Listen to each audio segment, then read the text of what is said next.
Thank you for joining us today to discuss the imperative. For B2B marketing, you must have digital and physical data. My name is Jessica Nussbaum with Dun & Bradstreet, and I'll be the host for today's 30-minute webinar. Please use the question and answer widget on the right-hand side of the screen to ask questions as we go along. If your questions don't get answered during the session, we will cover them at the end. Note that we are recording this webinar. Good afternoon, everybody, or good morning to those on the West Coast. My name is Anudit Vikram, and I am with Dun & Bradstreet, responsible for our advanced marketing solutions. I have with me Star from Lotame, and she and I are going to be spending the next 30 or so minutes with you, talking to you about B2B marketing, and more specifically about digital advertising and marketing in the B2B space.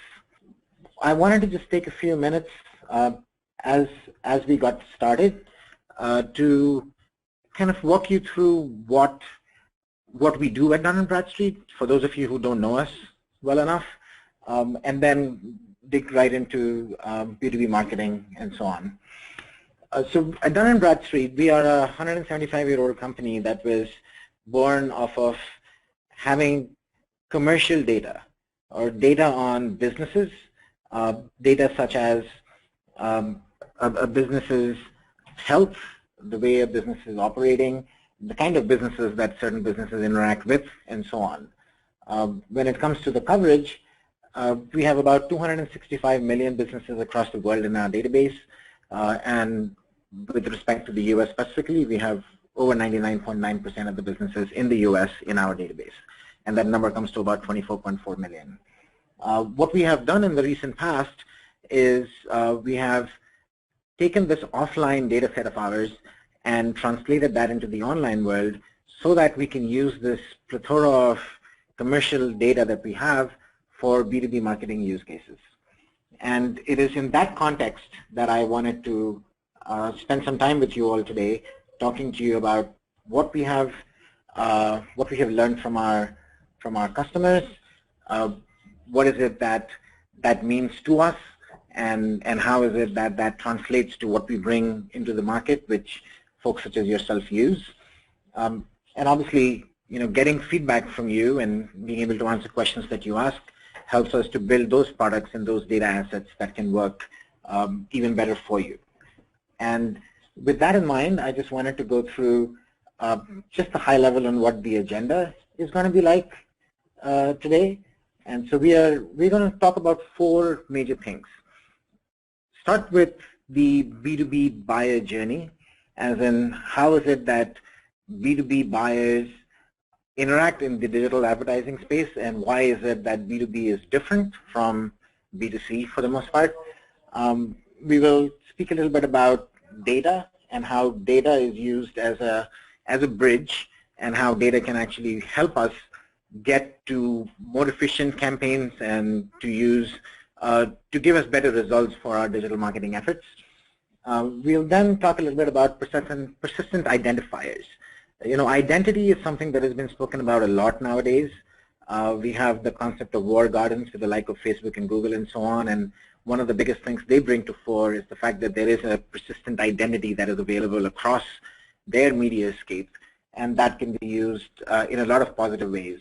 And so we'll spend a little time talking about what is the impact of a persistence identifier, why does that help us, and how is it that we should or could use it in our marketing efforts. And then Star's going to spend a little time just talking about data on the Lotame Data Exchange itself. So as you listen to us talk about our products and our assets, you will know exactly how you can use them, buy them, or where is it that you can find them on Lotame. And so with that context, let's just get started into the actual discussion itself. Like I said, the B2B buyer journey is something that we spend some time focusing on and thinking about. And the reason why we feel it's necessary to do that is because the B2B buyer journey is very, very different from a typical consumer buyer journey. And why is it that that difference becomes more important to understand and acknowledge? And that is because, for the most part, digital advertising was born in the consumer space or the B2C space, and pretty much everything that we do as it relates to strategies and campaign methodologies and measurement and so on, we by default gravitate towards trying to translate the B2C metric or a B2C strategy or a B2C style into the B2B space, thinking that what works in one channel or in one method should actually work in the other as well. However, when it comes to B2B, we have to think about it a little differently, and that's because the way a B2B buyer interacts with your marketing campaigns or your advertising campaigns is different from the way a typical consumer would. And just to illustrate that a little bit, think about the fact that if you were Nike trying to sell a shoe, you know, the Nike Air Jordans, Nike will look at it and say, okay, 18 to 24-year-old males in certain areas are likely to be sports enthusiasts, and we should just go ahead and target those people. Now that makes a lot of sense, and more often than not, the person who is seeing the Nike ad, you know, somebody like me or any one of us would essentially interact with the ad and then decide to go and buy the shoe. And Nike's messaging through the ad or through the web space or through email marketing or whatever they might be engaging in is going to be targeted at me, and me as the person is the one that's going to be seeing it and reacting to it.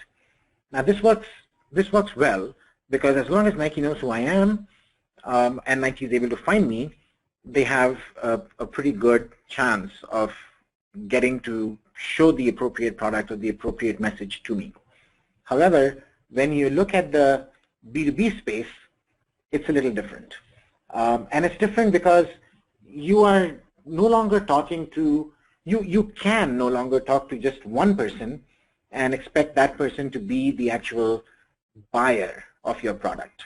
Now, think about it from somebody like Intel or IBM or someone that is trying to sell an enterprise deal. So let's take an IBM example. If IBM is selling cloud services to companies, IBM's target market is, and I'm just making this up here, but it's a company that is, you know, a few tens of millions of dollars in revenue at least, has a few hundreds of employees, has a pretty substantial IT infrastructure, and so on. Now, IBM cannot expect to have one person make the decision on buying that cloud service. And as we look at the numbers, we find that there are anywhere between 7 to 20 people that are involved in the buying decision, and these people sit in different roles in businesses.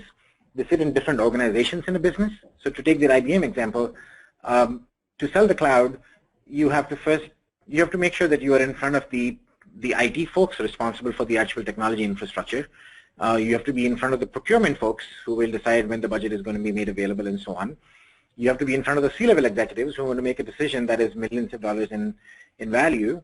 And you have to be in front of whether it is the final decision maker, the IT director or you know, SVP or whoever it might be. And as you can see, there are a bunch of different people with different roles and different focus areas that you need to talk to.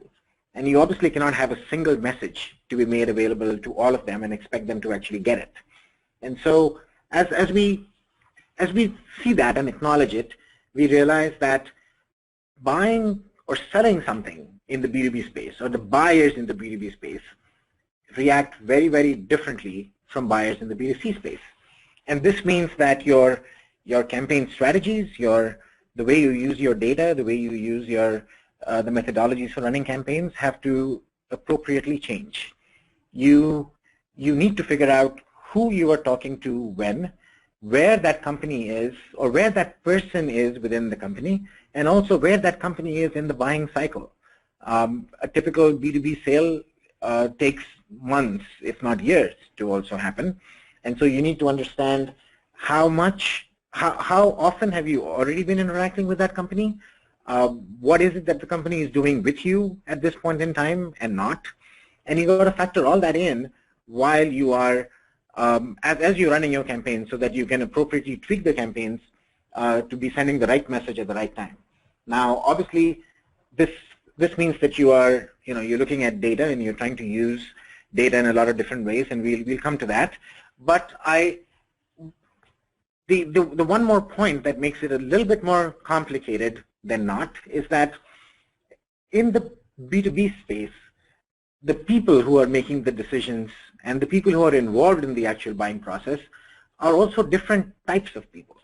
And what I mean by different types is that they are at different places in the way they actually make decisions. They are for the most part, they're in different parts of their in their lifeline, if you would call it. The typical consumer space is a very young space. There are a lot of young people that are doing a lot of things in the digital consumer space.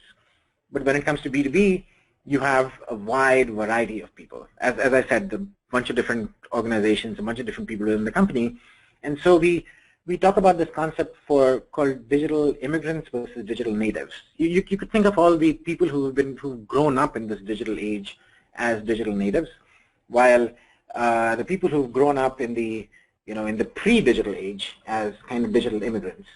And so you will find that the folks who are making decisions in the B2B buying very often span the digital native kind of people as well as the digital immigrants kind of people. And that makes the whole buyer journey and managing the buyer journey even more complicated, because now your decision makers are no longer just sitting in the digital space. The way when I was talking about Nike, I'm buying Nike Air Jordans, I go online, I look at the ad, I most likely go to a website, click a button to add to cart or whatever, and then I just buy it. And pretty much my entire buying process started in the digital space and ended in the digital space. In B2B, it's almost unheard of for somebody to buy $1 million contract by just clicking add to cart, right? That concept doesn't exist. So you have a very, very strong prevalence of the online space from a sending the message out perspective, and an equally strong prevalence of the offline space where the conversion actually happens, or where the decision to buy actually gets made and the actual buying action takes place. What that basically means is that your marketing campaigns or your advertising campaigns have to be able to span both the online and the offline. And as all of us who have run campaigns and who try to do measurement and attribution and metrics and so on know, trying to be able to measure appropriately in different channels is extremely complicated, right? Which means that you have to be able to have something that allows you to be able to have a way of measuring something or measuring your campaign across a bunch of different channels. And the one thing that we always talk about is, let's figure out how to use data. And in this case, let's figure out how we can actually use data as the bridge which connects your offline channel and the online channel. Now, using data as a bridge sounds really nice, and in some ways sounds really simplistic. We say, yeah, we have data in the offline channel, we have data in the online channel, let's kind of just get them together. But it's not that straightforward, right? It's not that straightforward because data is very it's very effusive. It's present in a lot of different places. It is present in a lot of different systems. And as you're talking about B2B marketing or B2B advertising, you have to figure out what are all those systems that touch all those different parts of the businesses that you need to understand and you need to be able to collect your data from. And so we get to a point where there are certain things that you have to do so that you can make the most out of the data that you have, right? First, you have to know where it resides, and you have to know what is it that you have. You look at your campaigns, you look at the campaigns you're running and you say, okay, I have data in my CRM system, I have data in my ERP system or in my SCM system, and how is it that I can bring it all together so that I can do something with it, right? And by bringing it all together, what I mean is that you obviously a contact record in your CRM system and a company record in your ERP system don't necessarily mean the same thing. You have to figure out how you can actually normalize them to bring them together. Now what you also want to do, and more so in today's world, is you want to figure out how can you take the first party data, all this data that you know to be valid and true, and how can you maximize the efficacy of that data for running your campaigns. If your CRM system is telling you that company XYZ is 3/4 of the way down the lead funnel, then that is the most important piece of information you have about that company. Somebody else telling you that company is a good company to sell to or a bad company to sell to means nothing. The fact that your CRM system is telling you something, that means the most to you.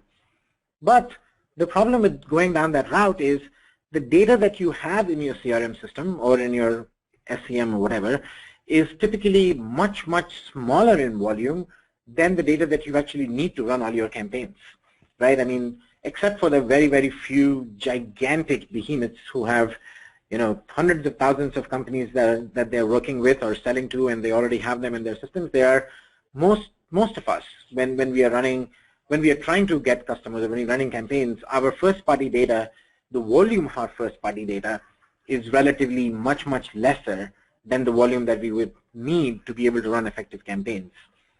So the one thing that you want to do is you want to take your first party data and you want to enhance it or extend it using relevant third party, you know, company data, contact data, whatever it is that you might need, right? And then once you have been able to extend it, you want to figure out how is it that you can bring these different data sets together and be able to understand how one attribute relates to another, or how one piece of data coming out of one system interacts with another piece of data from another system.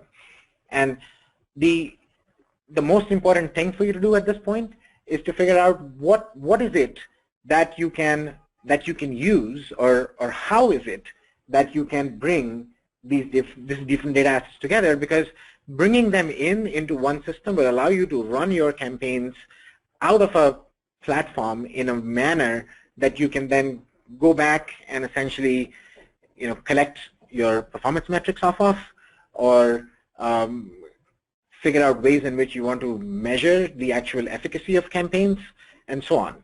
And so creating that bridge or bringing the different data sets together is one of the first things that you want to do. Now, once you have done that, you essentially have that foundation. You have that foundation that will allow you to create these omni-channel marketing campaigns. But just that foundation is not really enough, right?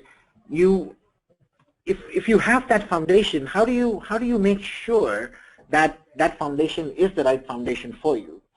So to do that, the one thing that you're looking for at all points is you want to figure out a way that there is an identity that you can use in one system that is persistent, and it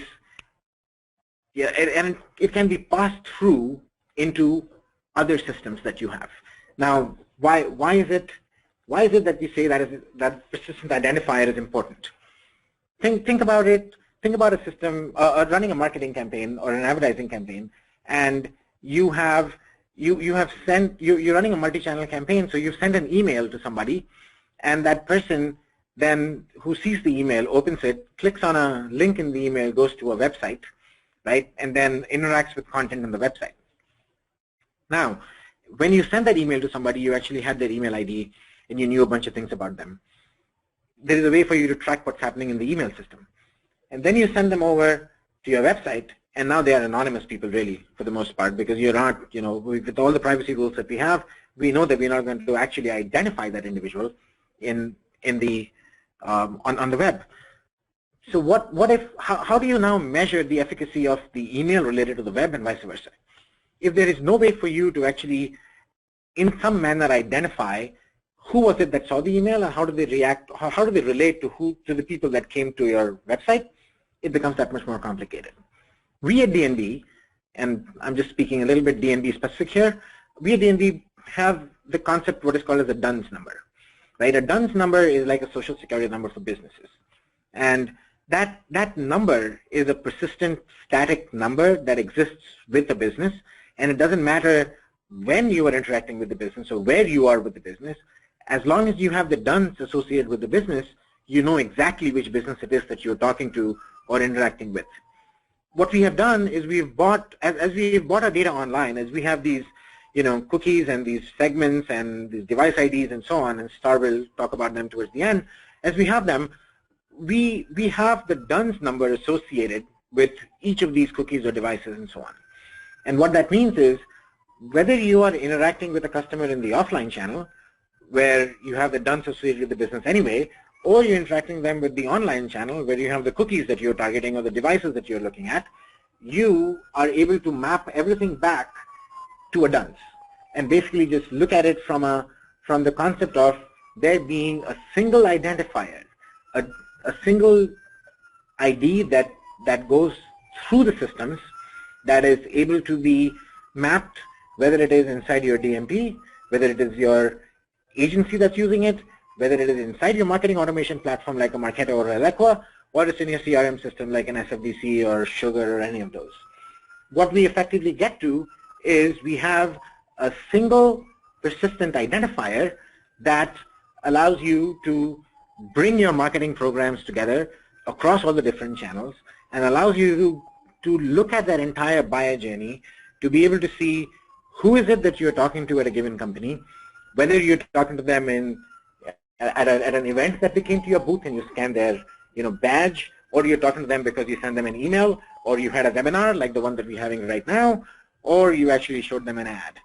And all of this data that you can actually use to run the campaigns, the data that is tied off of this identifier, sits in the Lotame Data Exchange, one of the places where it's available, and Star is going to be able to talk to you a little bit about that. Great, thank you very much, Anudit. So now I'd like to hand it over to Star Bogenschutz, who is the Data Operations Manager at Lotame, to talk a little bit about how you can find our data within the Lotame interface. Good afternoon, this is Star. I work in the data sales team, but I also in the direct partnership with Dun & Bradstreet, and I'm so glad everybody was able to join us today to learn more about Dun & Bradstreet and how you can use it, how they collect their data and data offerings. And I want to tell you quickly how you can find Dun & Bradstreet data in the Lotame platform. If you go to the next slide, perfect. You can see in here, you would simply go into the Lotame Audience Builder, or as we call it, the lab, and you would go in and you can do two features. You can either search for the data, or you can browse. Now I have currently on the screen how it looks in browse. You simply go under to the branded hierarchies, scroll down to Dun & Bradstreet, and you can click on there. And you can see they have a variety of different offerings from their premium B2B data and also their standard data that is available for our clients. And you can see it breaks down from the standard levels to even more granular levels, as from standard B2B decision makers to finance decision makers, because that makes the difference of how you target a different audience. So all of this can be found in the Lotame Lab, and so you can either decide you want to browse for this data and and search down each level, or you could simply type in finance decision makers in the search feature, and this would also pull up the same results. And if you guys have any questions on how you can find it, you could either reach out to me at star@lotame.com, or you can reach out to your account service manager who will help you find this. But we try to make it very easy and very simple to find their data, to make it clear and concise. And if you have any questions about their taxonomy, that information is also available through me and through your account managers. But we're really happy to have this partnership in here and see it's growing. As you can tell, the uniques size from Dun & Bradstreet is very impressive, which allows you to do a variety of targeting campaigns and make sure that you feel that you're hitting the right advertisers and the right users when you do different advertising in the future. But I wanted to thank you again. If you have any questions, you could also reach out. We also have this information listed on our knowledge base in the My Lotame community and under who the contact at Dun & Bradstreet is, and then also their taxonomy and their microsite. Again, if you have any questions, please feel free to reach out to me. My email address again is star@lotame. And then I think that's everything we have. We make it pretty simple. This partnership is growing and thriving, and so we're really happy that they recently joined us and we are able to have you on today. Great. Thank you very much, Star. Thank you, Anudit. I'd like to encourage the attendees to go ahead and ask questions using the Q&A widget on the right-hand side. And Anudit, I do have one question that has come through. I'm going to extrapolate a little bit. So the idea of that you're basically presenting about creating a bridge between the physical and the digital data, this person is saying that those are different groups within their organization. And I guess the question is, how do you start that conversation if you're in one group and not in the other? Is this something that really has to come from top down? What are your thoughts on that? Certainly. Thanks for the question. That is a great question. And yes, we see that very often, that the folks responsible for the different campaigns, for the different data assets and so on, typically tend to sit in different groups. The newer thinking process and the companies that are now looking at doing omni-channel marketing are gravitating towards what we call as persona-based marketing, and also kind of getting a lot of these assets, or a lot of these strategy around this centralized under, more often than not, the chief marketing officer. And so to your question about it having to come from top down, yes, it does. It does need to come from top down to some extent. I think as people see the value, as they actually see that you can do, you can actually measure and you can actually show some real tangible benefits to the act of measurement, it becomes that much more easier to sell within the organization itself. But yes, there is the need for different groups to come together to be able to see this information and to be able to use these data assets. The good news is that more and more companies we see are now gravitating towards that part. It's not as seamless as we all would like it to be, but I think it's just a matter of time before it becomes so. Great, thank you very much. One other question has come through, and I don't know if I'll go ahead and ask it. I don't know what the answer is, but the question is about the ratio between kind of the physical versus the digital marketing, and how do you measure the, not just the effectiveness, but the optimal ratio is what the question says. So what is the optimal ratio between physical and digital? How do you make sure you're hitting that? Sure. This question, I'll try and answer the question. It's a little, the answer is a little all over the place, but hopefully it'll make sense.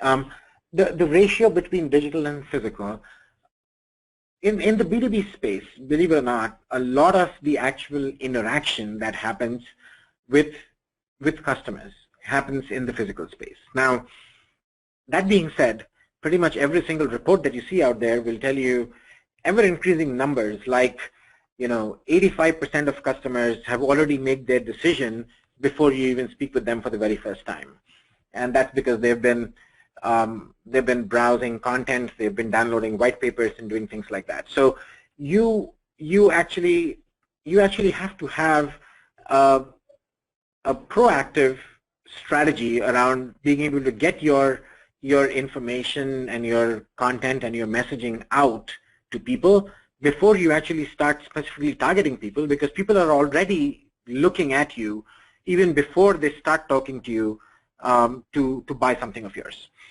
As far as the specific ratio goes, it depends from industry to industry and company to company. In the very high end, or rather in the very large volume transaction spaces, or the large dollar transaction spaces instead, it skews more towards the physical side. the B2B industry still spends a lot of effort, a lot of time, money, and budgets in trade shows and getting in front of people to talk to them and inviting people to one-on-one conversations and so on. The largest amount of digital spend in the B2B space actually happens in website design and website management. It's about site personalization and making sure that your content, the right content, is in front of people when they're coming and interacting with you. The mix of how much money should you spend in the online space versus the offline space is the holy grail, right? And the concept is called media mix modeling. You have to figure out, you have to run these media mix models to see what is the efficacy of your offline program versus your online program.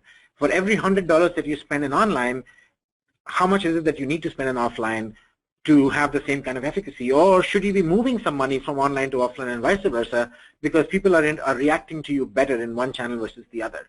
And that is the question that is so difficult to answer because your measurement in the offline channel and your measurement in the online channel are completely different. And they're done in different ways, and they have different metrics that you use and different, for the want of a better word, identities that you're using in these two channels. And which is why we speak about the fact that if you have that persistent identifier, if you know that I'm speaking to 100 companies in my offline channel and 30 out of them are buying from me, these 30 companies are also present in my online channel, or these 70 companies that have not bought from me have not bought because they have no presence in the online channel or vice versa, that helps you decide how to shift the budget between the two different channels.